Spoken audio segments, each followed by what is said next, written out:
तो सहनौ भुनक्तो सह वीर्यं करवावहै तेजस्विनावधीतमस्तु मा विद्विषावहै।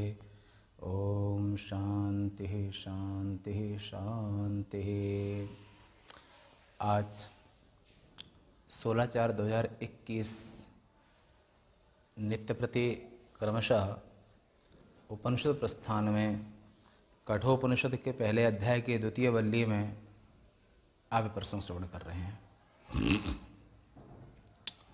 किंच ऐसा कह करके आगे एतक्षुत्वा संपरिगृह्य मर्त्यः प्रब्रीह्य धर्म्यं अणुमेतमाप्य समोदते मोदनीयं हि लब्ध्वा विवृतं सद्म नचिकेतसं मन्ये। मनुष्य इस आत्मभाव, संसार में दो ही चीजें, एक आत्मा अनात्मा, नाम रूप अनात्मा और अस्ति भाते प्रियंग रूपम, ये आत्मा सतचित आनंद चेतन आत्मा है, शेष अनात्मा है। मनुष्य इस आत्म तत्व को सुनकर और उसे भली प्रकार ग्रहण कर धर्मी आत्मा, धर्मी जो धर्म को धारण करने वाला हो, संपूर्ण माया और माया का कार्य त्रिगुणात्मक जो सृष्टि है वो आत्मा में कल्पित है, अध्यस्त है। आत्मा अधिष्ठान है, आत्मा नित्य है, आत्मा पूर्ण सत्य है, इसलिए उसको धर्मी कहते हैं।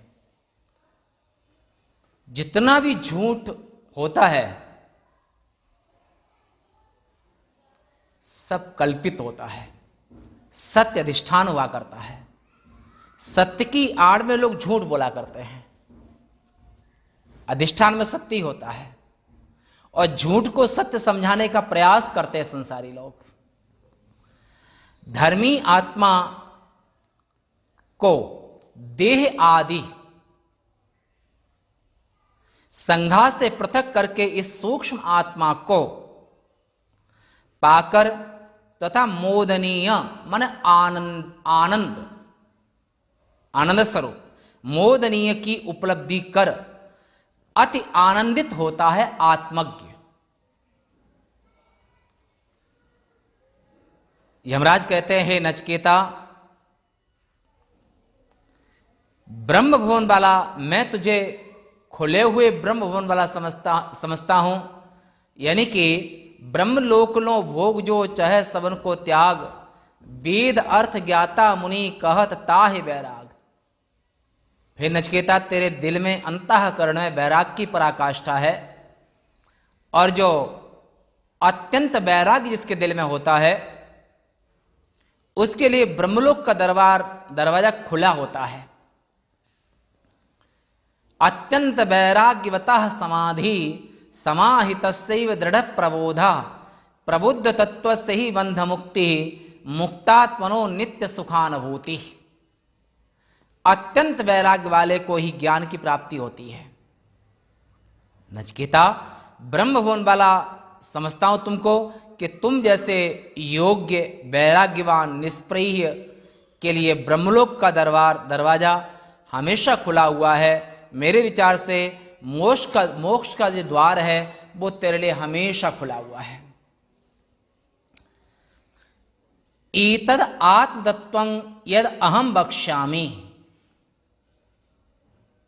नचिकेता, इस आत्मतत्व के विषय में आगे हम कहेंगे और जिसकी अब मैं वर्णन करूंगा उसे सुनकर आचार्य की कृपा से भली प्रकार आत्मभाव से ग्रहण कर मरण धर्मा जो मनुष्य है वो इस धर्म विशिष्ट आत्मा को शरीरांश से उद्यमन करके यानी पृथक करके तथा इस अणु अर्थात सूक्ष्म और मोदनीय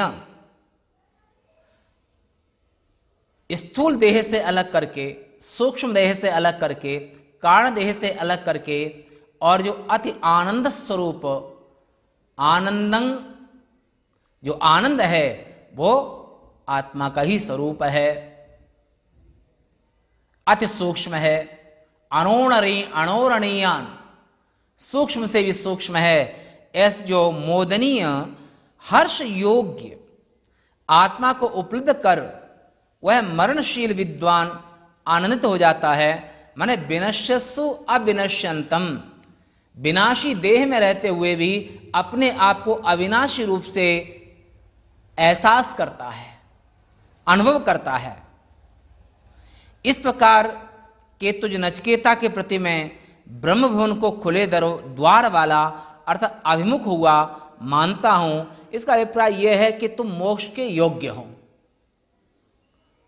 मोक्ष के योग्य हो। और मोक्ष के योग्य होने का सबसे पहला कारण यह है कि वैराग्य, जितना जितना तीव्र वैराग्य होगा वो व्यक्ति उतना ही पुण्यात्मा होता है और उतना ही वो आत्म साक्षात्कार के योग्य होता है। यदि अहं योग्यः प्रसन्नश्चास्मि भगवन मांग प्रति, नचिकेता ने कहा यमराज से कि हे भगवान, मैं योग्य हूं और आप मुझ पर प्रसन्न हैं।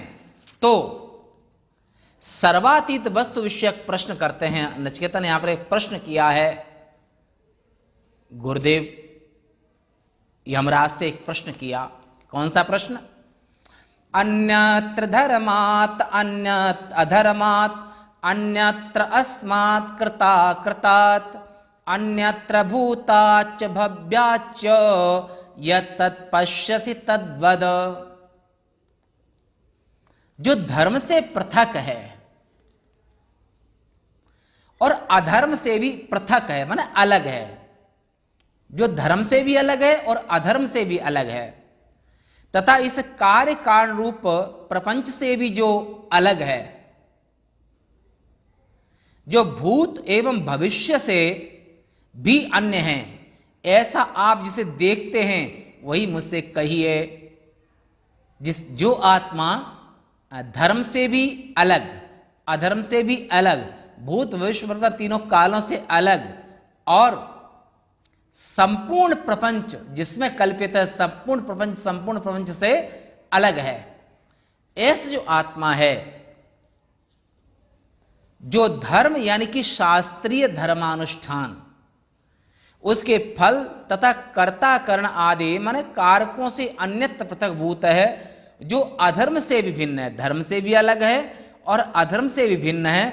कृत कार्य तथा अकृत कारण, इस प्रकार कार्य कारण माने स्थूल सूक्ष्म जो प्रपंच है, अपंचीकृत पंच महाभूतों को सूक्ष्म सृष्टि, सूक्ष्म प्रपंच, सूक्ष्म सृष्टि कहते हैं, और पंचीकृत पंच महाभूतों को स्थूल प्रपंच, स्थूल सृष्टि कहते हैं। और वो आत्मा न सत न असत उच्यते। अर्जुन, आत्मा न सत है न असत है, यानी कि स्थूल सृष्टि से भी अलग है और सूक्ष्म सृष्टि से भी अलग है। यही नहीं, भूत और बीते हुए जो भूतकाल में बीते हुए, भविष्य माने आने वाला, और जो और दोनों से ही अलग है, आगामी तथा वर्तमान काल से भी अन्यत्र है। तीनों काल की जिसमें पहुंच नहीं है, तीन जो कालातीत है, जिसमें जिस आत्मा कभी, जो आत्मा कभी नष्ट नहीं होता है, कभी कोई विकार इसमें नहीं आता है। तीनों काल जो त्यों काल एक रस रही, तीनों काल में जो एक रस रहता है, तो तीनों काल जिसको ग्रस्त नहीं सकते हैं, ऐसे जो आत्मा है, तात्पर्य यह है कि जो तीनों कालों से परिच्छिन्न नहीं हो सकता है, तीनों काल जिसको पकड़ नहीं सकते हैं, तीनों कालों की सीमा में जो नहीं आ सकता है, ऐसी जिस संपूर्ण व्यवहार विषय से अतीत वस्तु को आप देखते हैं, वह आप हमसे कहिए। ऐसा प्रश्न नचिकेता ने यहां पर किया। इसका उत्तर कल। पूर्णमदः पूर्णमिदं पूर्णात् पूर्णमुदच्यते पूर्णस्य पूर्णमादाय पूर्णमेवावशिष्यते। ओम शांति शांति शांति। श्री सच्चिदानंद भगवान की जय, श्री शंकराचार्य भगवान की जय, श्री महाकाल महाराज की जय।